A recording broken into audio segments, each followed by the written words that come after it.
The 20th Communist Party Congress confirmed to financial markets that under the fortified leadership of President Xi Jinping, the Common Prosperity Policy agenda will remain central.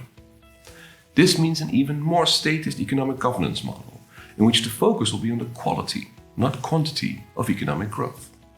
How does this impact investors? Let's take a closer look. The Congress's proceedings affirmed 4 key messages about China's political positioning. First, President Xi Jinping is the paramount leader of China. Second, the Chinese government has turned towards a more statist economic governance model, where private sector goals are subjugated to those of the government. Third, China is turning inward with a focus on self-reliance and domestic innovation. And finally, fourth, China is taking a more assertive stance towards foreign policy. Combined, these key messages unnerved financial markets. Pre-existing investor concerns around the impact of the Common Prosperity Agenda on economic growth were further heightened upon seeing the agenda codified in the party's constitution.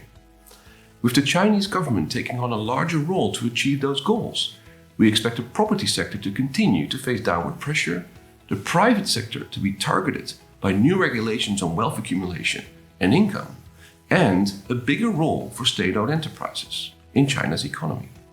Taken together, that means structural economic growth will likely decline.